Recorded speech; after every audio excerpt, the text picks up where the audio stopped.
NVIDIA recently launched the GeForce 9800 GT, a refresh of the 8800 GT, offering the same performance but with the addition of hybrid power support when paired with supporting NVIDIA IGP boards.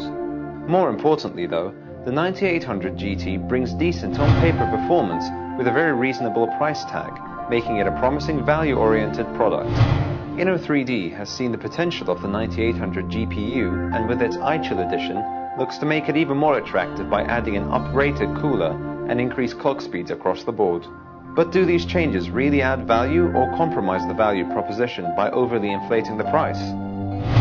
Card appearance. Inno3D's GeForce 9800 GT iChill clearly doesn't follow the reference design.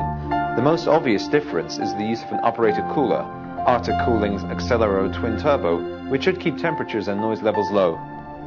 Additionally, Inno3D has raised the clock speeds over the reference design, with the core jumping from the reference 600 MHz to 700 MHz, a 16.66% increase, and the 512 MB of GDDR3 increased from 1800 MHz to 2000 MHz, which is an 11.1% increase.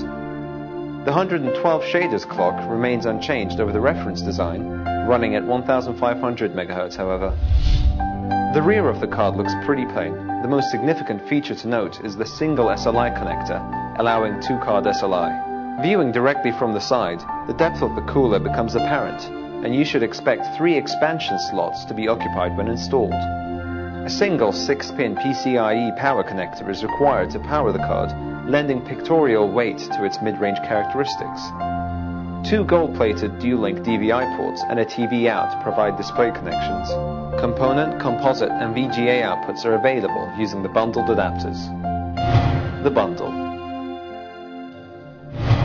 The bundle comes with most of the adapters you could want, although a DVI to HDMI adapter would have been a welcome addition. The inclusion of Tom Clancy's Ghost Recon 2 is a good addition if you don't already own the game, and it should provide a good demo of the card's power. The benchmarks. As comparisons for the Inno3D 9800 GT iChill, we're looking at the reference clock 9800 GT, its big brother the 9800 GTX Plus, and the ATI Radeon HD 4850, all of which are available for under £130 including VAT. In company of heroes opposing fronts, Inno3D's GeForce 9800 GT iChill edition provides a 7.7% increase over the reference design at 1680 and 1050, and a 6.8% increase at 1920 by 1200. Good solid increases. However, it still falls comfortably behind the performance of the GeForce 9800 GTX Plus and the Radeon HD 4850, which are derived from better architectures and are on a pretty even footing. Enemy territory, Quake Wars. The Inno3D GeForce 9800 GT iChill matches the performance of the more expensive Radeon HD 4850 at lower resolutions, but doesn't scale quite as well when the hertz is increased. Again, though the iChill branded 9800 GT receives a decent boost over the reference design, we reckon it's helped by enemy territory's love of memory bandwidth. Call of Duty 4. ATI cards show an advantage over their NVIDIA rivals with Call of Duty 4 Modern Warfare, with the HD 4850 proving king of the hill. Banging on a consistent theme, the 9800 GT iChill proves roughly 9% faster than the reference 9800 GT, but around 12% slower than the 9800 GTX Plus. Kind of what we'd expect, knowing the frequencies and the architecture. Grid. Race driver grid appears to be an ATI benefit, but performance for the NVIDIA cards isn't bad. Very smooth at 1680 by 1050, but a little sticky at 1920 by 1200 for the Inno3D contender. Temperature testing and overclocking. The Arctic Cooling Twin Turbo manages to keep the Inno3D 9800 GT iChill nice and cool during testing, offering the lowest ambient to low delta of the tested cards. The card lives up to its name, huh?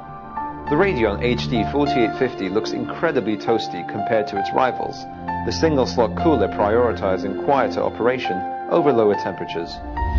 We managed to raise the iChill's frequencies to a maximum stable overclock of 738 MHz core, 1782 MHz shader, and 2214 MHz memory. These represent overclocks of 5.4% on the core, 18.8% on the shaders, and 10.7% on the memory, all over the already pre-overclocked speeds. Looking back at the ETQW test at 1920 by 1200, we see that the iChill card at its shipping clock scored an average of 49.9 frames per second. When overclocked, this rose to 55.43 frames per second, which pushes performance close to the reference 9800 GTX Plus. That's not too surprising, considering similar core and memory speeds. Bang for buck. The Inno3D 9800 GT iChill, priced at £110 or so, suffers in comparison to the reference Palette 9800 GT, which is a snip at £82.83. But when other reference 9800 GTs cost up to £100 its price, it's not unreasonable once one considers the uprated cooler, bundled game, and pre-overclock performance. The £130 Leadtech GeForce 9800 GTX Plus seems a better bet, though knowing that the reference dual-slot cooler itself offers pretty substantial cooling performance and low noise operation, whilst the card has the benefit of being based on the full-fat G92 core with 128 shaders and increased clock speeds, rather than the cut-down core found in the GT. In our opinion, then, the additional £20 would be money well spent. However, the undisputed Hexus bang-for-buck champion is Power Color's HD 4850, offering similar levels of performance to the GeForce 9800 GTX Plus at the lower price of around £115. Conclusion. As with many pre-overclocked cards, the value proposition suffers in comparison to the cheapest available reference designs, yet Inno3D has kept the price quite reasonable, especially when some reference-based cards are only slightly less expensive. However, at its current price level, it's too close to the higher performing Radeon HD 4850 and the GeForce 9800 GTX Plus to warrant serious consideration to punters after pure performance. We like manufacturers who do something different, and iChill's decent bundle, quiet operation, and damn cool looks go some way to appeasing the price-related problems. Not the fastest card you can buy at £110, sure, but the iChill has a well-rounded package that deserves consideration if your needs aren't purely related to frame rate performance.